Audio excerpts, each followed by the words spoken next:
Hello everyone, my self Leelam Chandrakar from zoology department. आज की इस लेक्चर में हम डिस्कस करेंगे इकोलॉजी का सक्सेशन के सेकेंड स्टेज हाइड्रोसीयर को।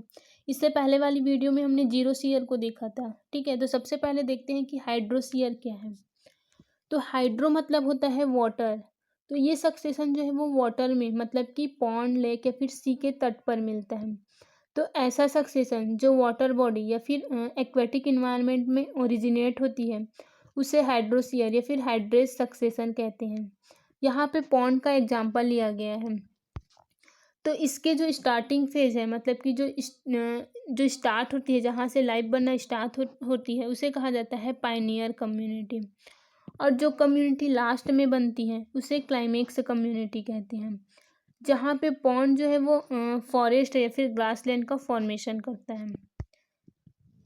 तो इसके अंतर्गत जो स्टेजेस आती है उसमें से फर्स्ट है फाइटोप्लैंक्टन स्टेज, सेकंड है रूटेड सबमर्जेड स्टेज, थर्ड है रूटेड फ्लोटिंग स्टेज, फोर्थ है रीड स्वैम्प स्टेज, फिफ्थ है सेज मीडो स्टेज, सिक्स है वुडलैंड स्टेज और सबसे लास्ट है फॉरेस्ट स्टेज। इसमें सबसे पहले हम देखेंगे फाइटोप्लैंक्टन स्टेज। फाइटोप्लैंक्टन जो है वो हाइड्रोसीयर का पायनियर कम्युनिटी होते हैं, क्योंकि यहीं से कम्युनिटी बनना स्टार्ट होती है, मतलब यहीं से लाइफ जो है वो लाइफ बनना स्टार्ट होती है।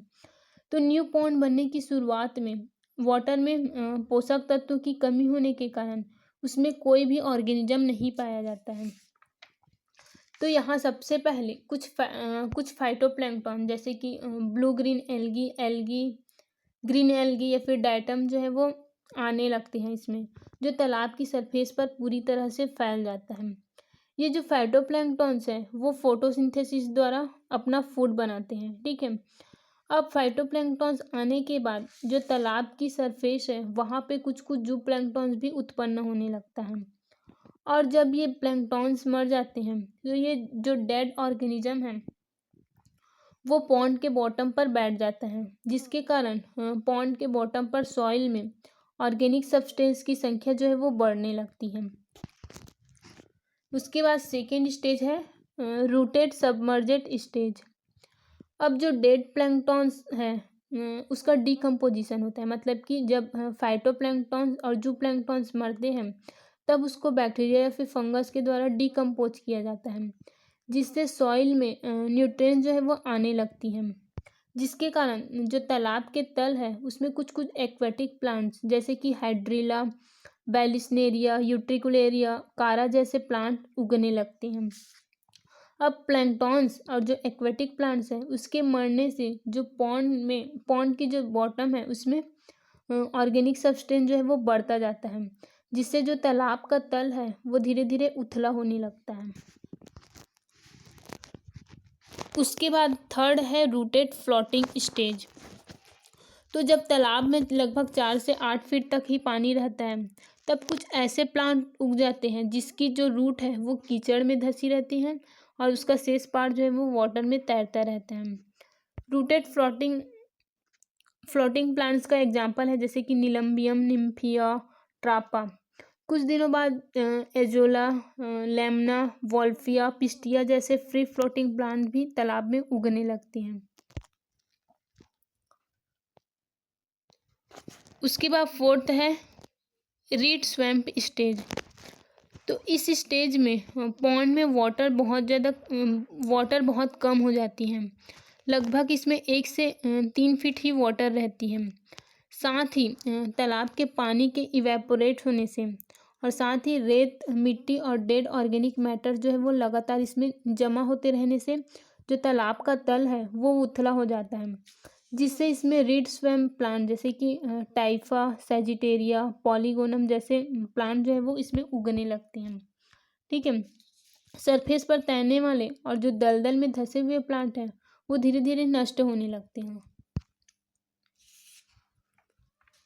उसके बाद फिफ्थ स्टेज है सेज, मार्स और मीडो स्टेज या फिर इसी को मार्स मीडो स्टेज भी कहा जाता है। अब इन सभी स्टेज के बाद जो पॉन्ड है वो धीरे धीरे दलदल में चेंज हो जाता है। अब इस प्लांट में दलदल में उगने वाले पौधे जैसे कि सेजेज और रसेज जो ऐसे प्लांट जो है वो उगने लगते हैं। वाटर के और अधिक इवेपोरेशन से मार्स मीडो तालाब में बनने लगते हैं। ठीक है, उसके बाद कुछ दिनों बाद जो दलदली पौधे हैं वो नष्ट हो जाते हैं और हरी और कांटेदार झाड़ियाँ इसमें उगने लगती हैं। उसके बाद 6th स्टेज है वुडलैंड स्टेज। ये इस सक्सेशन की लास्ट स्टेज है, जिसके बाद फॉरेस्ट का फॉर्मेशन होता है। ठीक है, तो इसमें सॉइल जो है वो और अधिक हार्ड और सूखी हो जाती है और कुछ कुछ केमिकल चेंजेस के बाद सॉइल भी काफ़ी मात्रा में बनने लगते हैं, जिसमें छोटे छोटे पेड़ जो है वो उगने लगते हैं। ठीक है, अब इसके बाद जो पेड़ है उसकी ग्रोथ होने पर जो एक कंप्लीट विकसित फॉरेस्ट का फॉर्मेशन हो जाता है। ठीक है, और जैसे जैसे प्लांट बदलती है वैसे वैसे जो एक्वेटिक एनिमल्स है उसके जगह में टेरेस्ट्रियल एनिमल जो है वो यहाँ पे आके रहने लगते हैं। ठीक है, और इस प्रकार से एक फॉरेस्ट का फॉर्मेशन हो जाता है। ये इसका क्लाइमेक्स स्टेज होता है। ठीक है, स्टेबल स्टेज।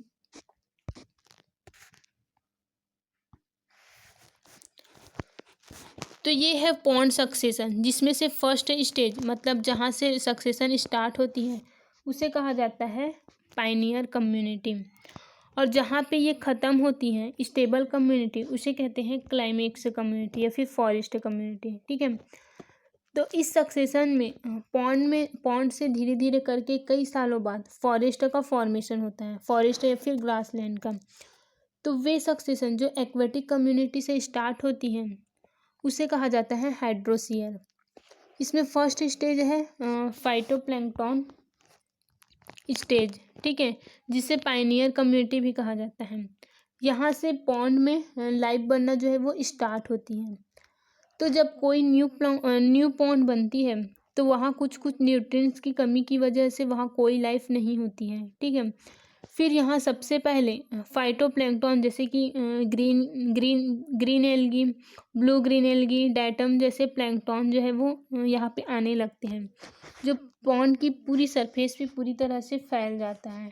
ठीक है, ये फाइटोप्लैंक्टन जो है वो फोटोसिंथेसिस का फूड का फॉर्मेशन करते हैं।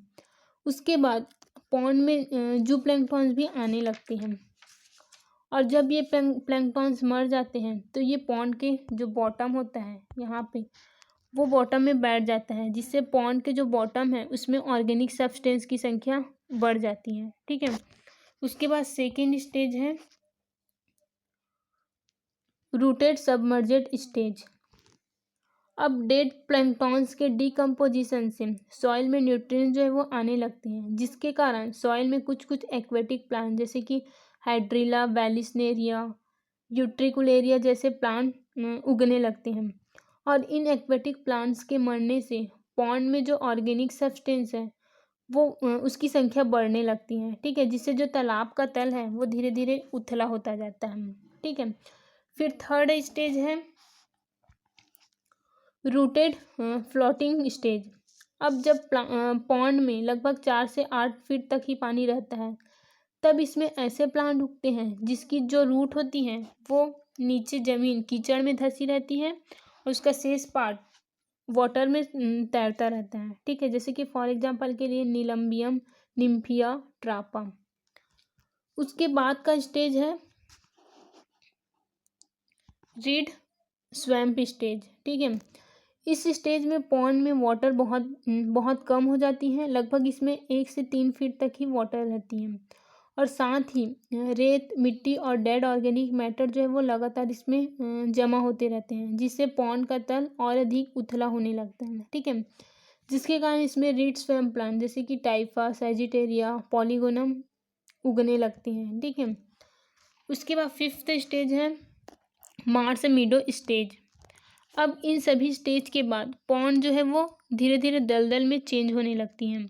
अब इसमें दलदल में उगने वाले प्लांट जैसे कि सेजेज और एसेज जो है वो उगने लगते हैं, और साथ ही वाटर के और अधिक इवेपोरेशन से मार्स मीडो पॉन्ड में बन जाता है। ठीक है, अब कुछ दिनों बाद में ये जो दलदली पौधे हैं वे नष्ट हो जाते हैं और हरी कांटेदार झाड़ियाँ जो है वो यहाँ पे उगने लगती हैं। उसके बाद स्टेज है वुडलैंड स्टेज, ठीक है, जिसमें सॉइल और अधिक हार्ड और सूखी हो जाती है और काफ़ी मात्रा में सॉइल भी बन जाता है, ठीक है, जिससे छोटे छोटे पौधे इसमें उगने लगते हैं। अब जो पौधे हैं उसकी ग्रोथ के बाद एक कंप्लीट फॉरेस्ट का फॉर्मेशन हो जाता है, ठीक है। और जैसे जैसे प्लांट बदलती है वैसे वैसे यहाँ पे जो एक्वेटिक एनिमल्स हैं, जैसे कि वाटर में कुछ कुछ एक्वेटिक एनिमल्स की फिशेस, फ्रॉग, इसकी जगह पे जो फॉरेस्ट में रहने वाले एनिमल्स हैं वे आने लगते हैं, ठीक है।